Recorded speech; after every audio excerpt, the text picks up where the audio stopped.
नमस्कार दोस्तों।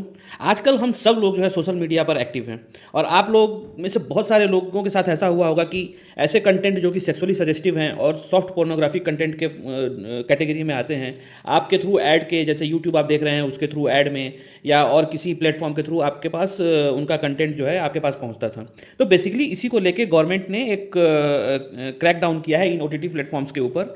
आज हम इस वीडियो में उसी के बारे में समझेंगे कि ऐसा क्या हो रहा था जिसकी वजह से गवर्नमेंट को इस पे एक्शन लेना पड़ा और इसका मीडिया रिएक्शन क्या है, इसके इम्प्लीकेशंस क्या थे, ये सारी चीज़ें हम इस वीडियो में समझेंगे। तो बेसिकली आप देखेंगे तो गवर्नमेंट बैन्स 25 ओटीटी ऐप, ठीक है। This website R basically streaming soft pornographic soft porn content, ठीक है। तो इसके ऊपर सरकार ने एक्शन लिया है। आप देखेंगे कि जो न्यूज़ है वो न्यूज़ इस तरह से निकल के आ रही है कि government bans 25 OTT app and website for streaming software porn content, ठीक है। तो बेसिकली इसमें हुआ क्या था कि हमारे देश में बहुत सारे ओटीटी कंटेंट चलते हैं। ओटीटी मतलब ओवर द टॉप प्लेटफॉर्म, जैसे आपने देखा होगा नेटफ्लिक्स हो गया, प्राइम हो गया, हॉट डिज्नी हॉट स्टार हो गया। इसी तरह से बहुत सारे प्लेटफॉर्म थे जिसमें से 25 प्लेटफॉर्म ओटीटी प्लेटफॉर्म के ऊपर गवर्नमेंट ने एक्शन लिया है और इंटरनेट सर्विस प्रोवाइडर्स को नेशन वाइड, पूरे नेशन में ये इनके असेस को ब्लॉक करने के लिए इंस्ट्रक्शन जारी किए हैं, ठीक है।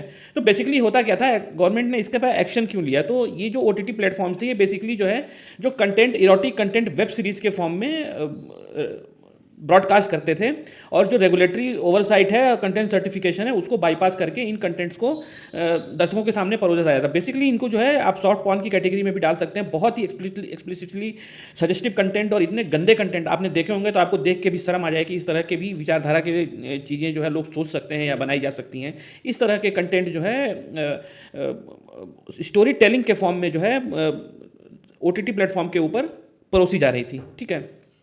तो they are basically disguise is sexual content थे जो कि ड्रामा रोमांस के फॉर्म में सेक्सुअल कंटेंट थे, सजेस्टिव कंटेंट थे, उसको रोमांस बोल के कि ये तो रोमांटिक सीन रिक्रिएशन है या ये हम ड्रामा स्टोरी टेलिंग कर रहे हैं या ये एडल्ट कॉमेडी है। इन सब के नाम पे जो है इन सब चीज़ों की आड़ में इन कंटेंट को परोसा जाता था, सॉफ्ट पॉर्न को, ठीक है। अच्छा, बहुत सारे इंडियन लॉ थे जिसको ये बाईपास करते थे, जैसे कि ऑब्सिनिटी है। ऑब्सिनिटी मतलब कि आप जो है फूहड़पन किसी को दिखाएं या परोसें। वैसे ही औरतों का रिप्रेजेंटेशन खाली सेक्सुअलाइज करना, हाइपर सेक्सुलाइजेशन ऑफ वुमेन करना, जिसकी वजह से जो है उनका ऑब्जेक्टिफिकेशन हो, इस तरह के कंटेंट जो है के ऊपर स्टोरी टेलिंग बोल के जो है सॉफ्ट पॉर्न की कंटेंट बनाना। वैसे ही बहुत सारे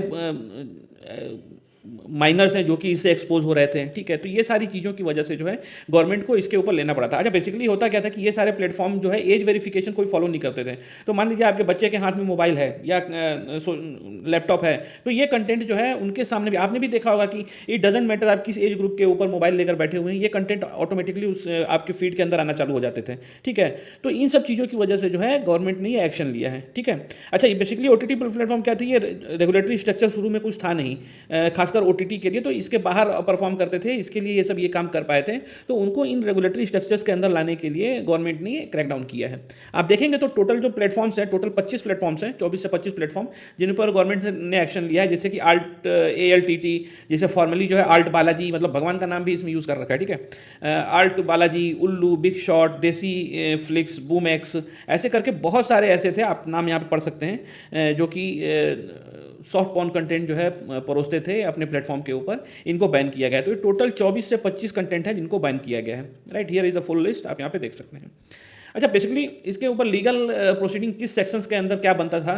एक्चुअली सेक्शन जो इनका वायोलेशन था, सेक्शन 67 को, सेक्शन 67A, सेक्शन 69A, वैसे ही इनडिसेंट रिप्रेजेंटेशन ऑफ वुमेन, भारतीय न्याय संहिता BNS में सेक्शन 294 है, उसको ये बाईपास करता था।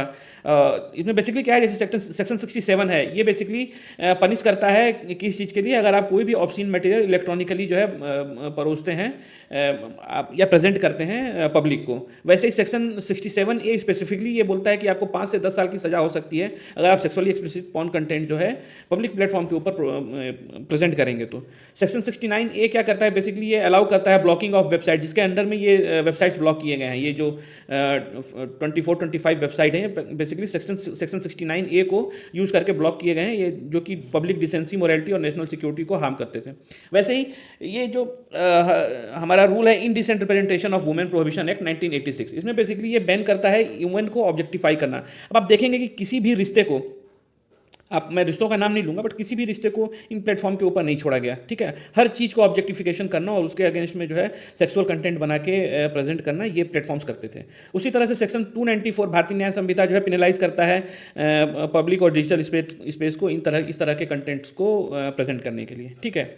अच्छा, आईटी रूल जो कि intermediary guideline and digital media ethics code 2021 में लाया गया था, बेसिकली इन्फोर्स करता है कि आप एज बेस्ड कंटेंट सर्टिफिकेशन आप जो है लेंगे। जैसे आप दिखाएंगे कि भाई एडल्ट कंटेंट है या under observation of adult content है, जैसे अंडर ऑब्जर्वेशन ऑफ एडल्ट या एडल्ट कंटेंट, आप ये चीज़ दिखाएंगे और इसका जो है क्लासिफिकेशन करेंगे। ये भी ये प्लेटफॉर्म ये सब नहीं करते थे, ठीक है। कोई भी ग्रीवियंस रिड्रेसल मैकेनिज्म जो है फॉलो नहीं करते थे। अच्छा, सेल्फ रेगुलेटरी ओटीटी को बोला गया था कि सेल्फ रेगुलेटरी आप जो है होना चाहिए। सेल्फ रेगुलेटरी का मतलब ये है कि आपके अंदर इतनी मोरालिटी हो कि आप खुद से इस तरह के कंटेंट ना करें, बट उसके बावजूद भी इस तरह के कंटेंट प्रेजेंट किए जा रहे थे, ठीक है। तो ये सारे लीगल बेसिस हैं, सेक्शन 69 ए, सेक्शन 67 ए, वैसे ही indecent representation of women prohibition act 1986 section 4, Bharatiya न्याय संहिता BNS 2023 का सेक्शन 294, ये सारे सेक्शंस को यूज करके इन प्लेटफॉर्म को बैन किया गया है, ठीक है।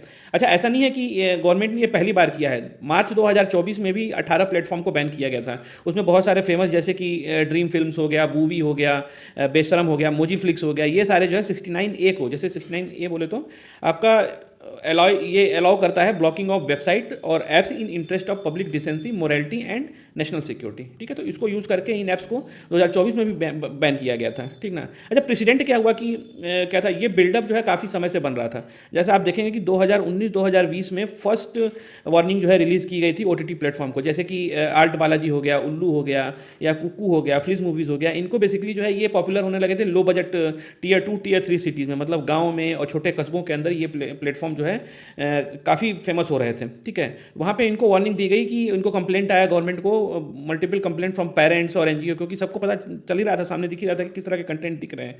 तो सिविल ग्रुप्स हो गए, NGOs हो गए, इन्होंने बेसिकली गवर्नमेंट को कंप्लेन किया कि इस तरह के कंटेंट जो है ईजिली अवेलेबल है टीन्स को और चिल्ड्रंस को, ठीक है, बहुत ही ईजिली असेस है, और इसके अगेंस्ट में एक्शन लिया जाए। तो उसके एवज में जो है, उसी के रिस्पॉन्स में गवर्नमेंट ने इन कंटेंट प्रोवाइडर्स को, इन OTT प्लेटफॉर्म्स को वार्निंग जारी की थी।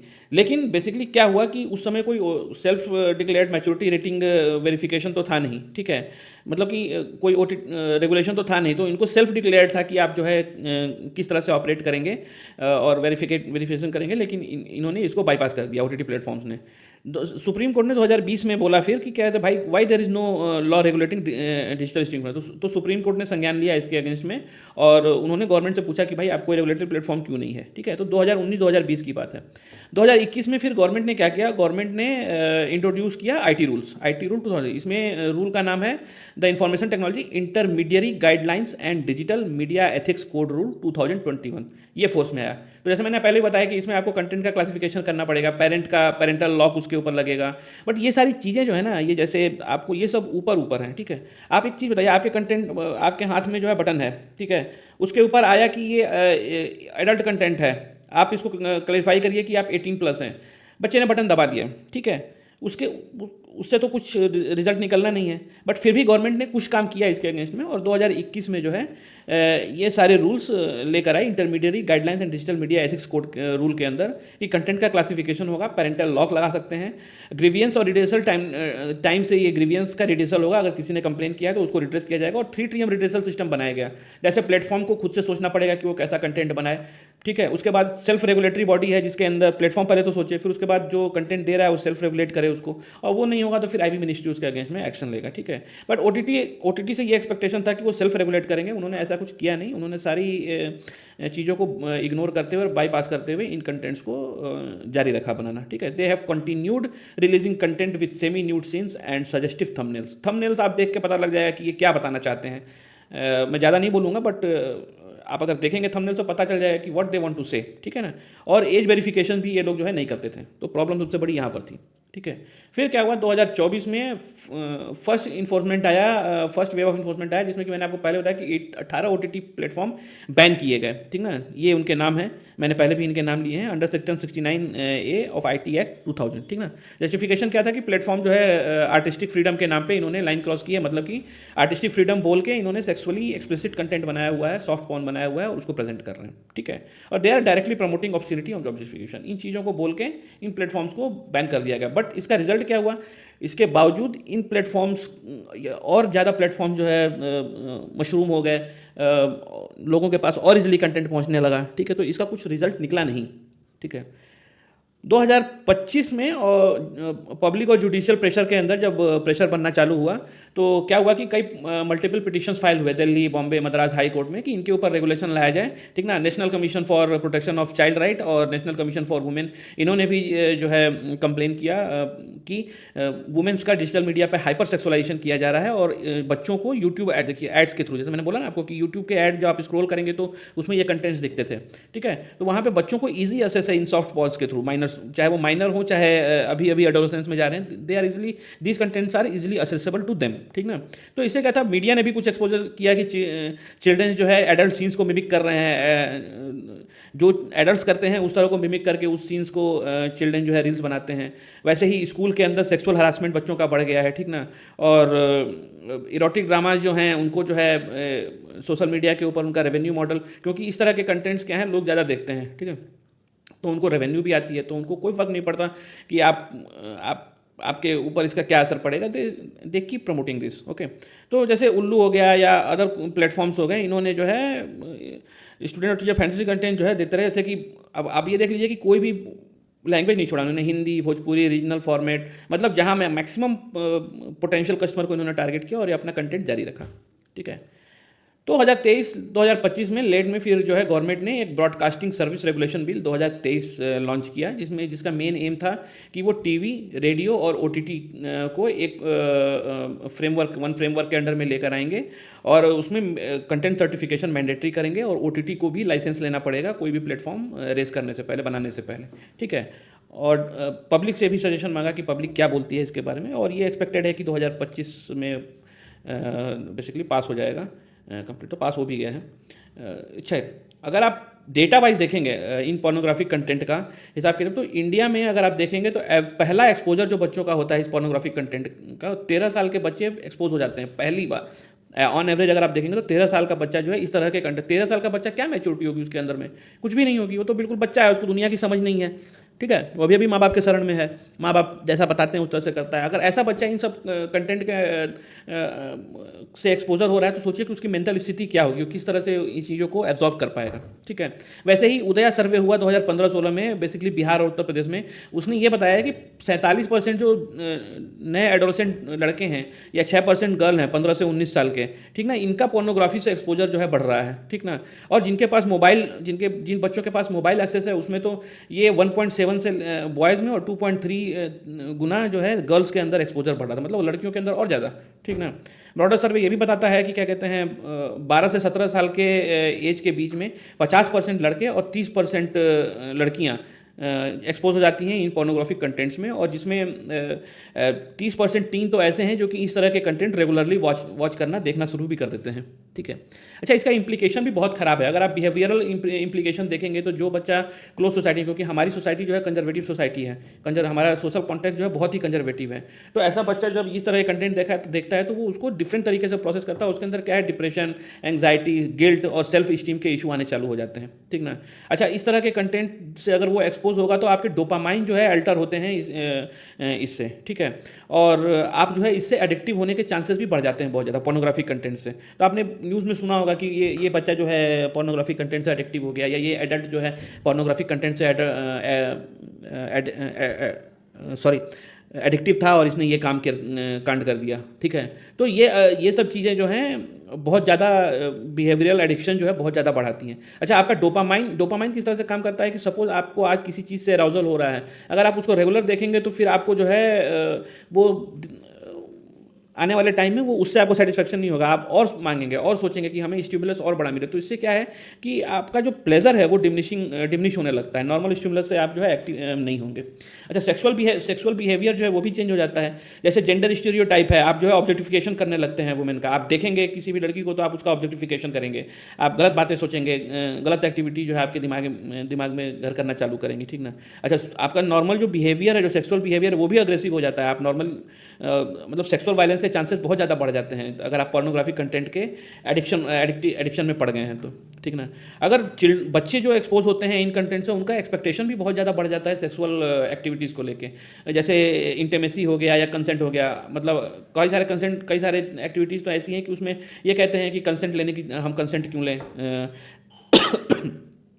इंटीमेसी के मायने आपके लिए डिफरेंट हैं, ठीक है। तो बच्चा क्या है सेटिस्फाई, मतलब आगे जाके जब वो बड़ा होता है, जब उसकी शादी होती है या वो जब किसी सेक्सुअल रिलेशनशिप में आता है अपने पार्टनर के साथ, उसके जो है सेटिस्फेक्शन नहीं होते और इसका एटीट्यूड भी बहुत स्क्यू हो जाता है। रिलेशनशिप भी टूटने के चांसेस बहुत ज़्यादा बढ़ जाते हैं क्योंकि आपके सेक्सुअल एक्सपेक्टेशन बहुत ज़्यादा बढ़ जाते हैं, ठीक ना। अच्छा, रिसर्च ये भी बताता है कि अर्ली सेक्सुअल इनिशिएशन भी चालू हो जाता है। जो बच्चे जिनका एज अभी सेक्सुअल एक्टिविटीज़ में इन्वॉल्व होने का नहीं है, they get involve in sexual activities, ठीक है। अच्छा, सोशल कॉन्सिक्वेंसेज भी इसके बहुत हैं। जैसे मैंने बोला ना कि डीसैनिटाइजेशन हो जाता है, कि मतलब आप अगर कोई कंटेंट जो आपको आज अराउज कर रहा है, अगर आप उसके एडिक्टिव हो गए हैं तो आप डीसैनिटाइज हो जाएंगे और आपको आगे चल के आपको और भी ज़्यादा अग्रेसिव कंटेंट चाहिए होगा जिससे आप अराउज हो पाएँ। तो ये बहुत ही डेंजरस सिचुएशन बन जाती है उस पर्टिकुलर पर्सन के लिए। अच्छा, उसको समझ में नहीं आता कि what I have done wrong because he thinks कि एवरीथिंग इज़ राइट, ठीक है। बहुत सारे रियल इंसिडेंट्स भी आपने देखे होंगे इसके सिलसिले में कि किस तरह से माइनर जो है पोर्नोग्राफी कंटेंट से एक्सपोज हुआ और उसने जो है अपने ही रिलेशन में किसी बच्चे के साथ जो है सेक्सुअल क्राइम कर दिया, ठीक ना, और बाद में जो है उसके पास पछताने का भी मौका नहीं मिला, ठीक है। तो इन सब चीज़ों का इतना खतरनाक असर पड़ता है। बट बेसिकली आप अगर निचोड़ में देखेंगे तो जो जुलाई 2025 का ये OTT बैन है, ये क्योंकि आप सेल्फ रेगुलेट नहीं कर पाए तो गवर्नमेंट ने फिर उसको जो है इसके ऊपर एक्शन लिया है कि because this platforms are not able to self regulate them self और चाइल्ड और मेंटल हेल्थ का प्रॉब्लम बढ़ रहा है। तो इस चीज़ को स्ट्रिक्ट तरीके से लागू करने के लिए, एक सेंट्रलाइज OTT गवर्नेंस लागू करने के लिए गवर्नमेंट ने इनके ऊपर जो है एक्शन लिया है, ठीक है। अच्छा, इसमें मिनिस्ट्री कौन कौन से इन्वॉल्व है, जैसे ministry of information and broadcasting, इन्होंने जो है ऑर्डर इशू किया इन प्लेटफॉर्म को ब्लॉक करने का। इसमें ministry of electronic and telecommunication ने जो है टेक्निकल सपोर्ट प्रोवाइड किया और प्लेटफॉर्म को कोऑर्डिनेशन प्रोवाइड किया इनको ब्लॉक करने के लिए। वैसे ही डिपार्टमेंट ऑफ टेलीकम्युनिकेशन ने इंस्ट्रक्शन जारी किया इंटरनेट सर्विस प्रोवाइडर को कि आप जो है ये इनको इन्फोर्स करिए और दे आर मॉनिटरिंग कि ये इंटरनेट सर्विस प्रोवाइडर इसको मॉनिटर कर भी रहे हैं, इन्फोर्स कर भी रहे हैं कि नहीं। वैसे ही साइबर लॉ इन्फोर्समेंट, इन्होंने जो है इन डिजिटल कंटेंट्स को मॉनिटर किया और एविडेंस कलेक्ट किए ताकि उस इन एविडेंस के बेसिस पे एक्शन लिया जा सके। वैसे ही वुमेन कमीशन और चाइल्ड राइट बॉडीज़ ने जो है इन चीज़ों को जो है गवर्नमेंट के संज्ञान में लाया, कोर्ट के संज्ञान में लाया और इसके रिजल्ट में आज की डेट में इन प्लेटफॉर्म्स के ऊपर जो है बैन लगा है। तो दोस्तों, इतना ही। आपको ये कंटेंट कैसा लगा? अगर आपको कुछ इन्फॉर्मेशन मिला इस कंटेंट से तो प्लीज़ लाइक एंड सब्सक्राइब। मैं कोशिश करूँगा कि ऐसे ही इन्फॉर्मेटिव कंटेंट आपके लिए फ्यूचर में लाता रहूँ। Thank you very much.